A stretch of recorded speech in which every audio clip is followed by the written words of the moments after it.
This is a message and a challenge for Walking with Presley. Steve Backshall, one of my childhood heroes and a legendary adventurer, has set me a challenge for this video. Roll the clip. What I'd like you to do is for one entire day, live like you're in the Stone Age. So you cannot use anything modern whatsoever. If you're going to eat anything, it has to be foraged. If you're going to cook, it has to be over a fire you've made yourself without any kind of matches or lighter. When you sleep at night, it's going to be under a shelter that you create yourself from natural materials. So for that one day, you are going to be Neolithic man. Can it be done? Let's see. So, according to Steve Backshall's challenge, I've got the next 5 hours to forage what I can for dinner and build some sort of shelter to sleep before it gets dark. This has potential to be one of my greatest adventures. Let's go. This is where I'll be spending the next 24 hours, inside of Wurzel Wood. But first I gotta make my way up towards the center of the woods, where I will be the most isolated. On the way I'm gonna be looking for anything I can forage, but I am by no means an expert forager. The reason I've chosen to do the challenge in these woods is because it's extremely overgrown. The last time I came here and camped with a couple friends, we stayed for 2 nights in the center of the woods, and we didn't see a single soul. So I think this is the best way to sort of isolate myself for the Stone Age challenge. To get to the middle of the woods, technically, I need to go up there. Now it's pretty steep, definitely climbable. You can see there's actually a kind of like a little desire pathway going up through that way. I reckon we go off path a little bit, but that is going to be quite a climb. We'll see how it goes. You know, I just realized it probably doesn't help that I'm using one hand to film, but it's fine. Right, oh, don't fall at the last hurdle. Right, and that is why they call me Alex Honnold, guys. This is why you should stick to the normal pathway.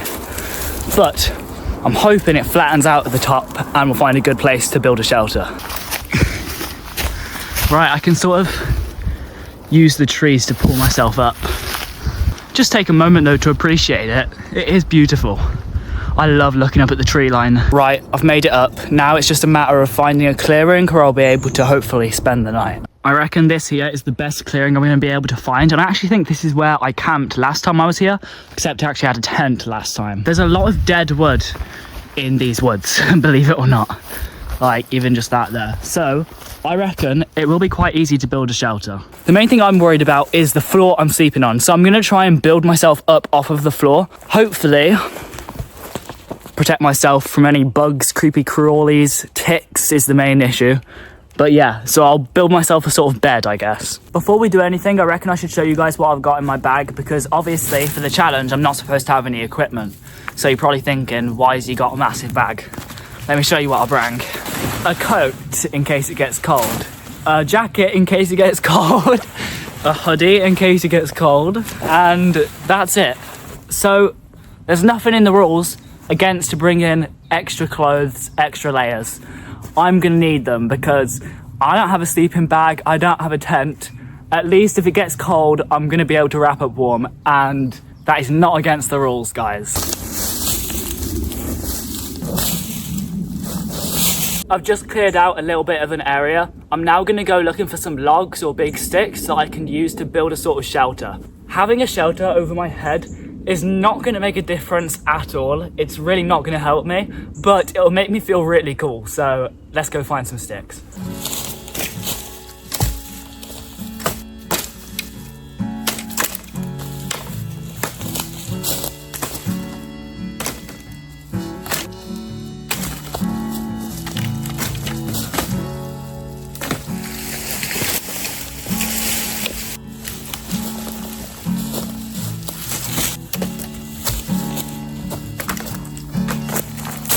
Right, so I've got this big pile of wood here. This should be enough to build a little shelter.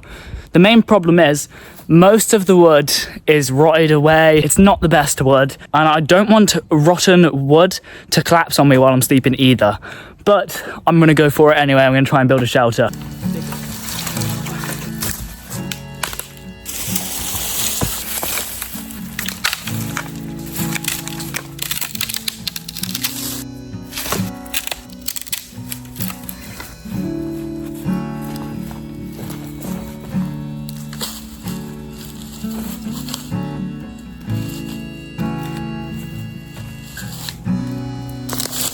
Look at that. can almost stand up.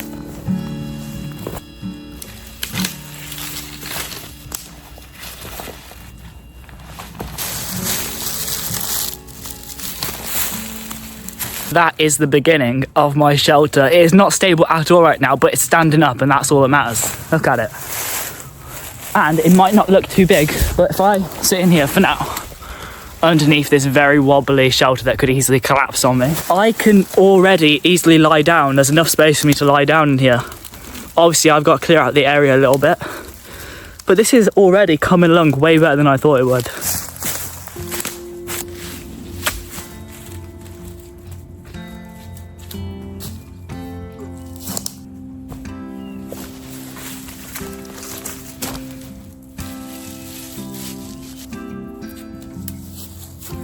So I've got the general base done. What I need now is I just need a bunch of really long sticks to put on the outsides to like enclose myself in a little bit more, and then it's done.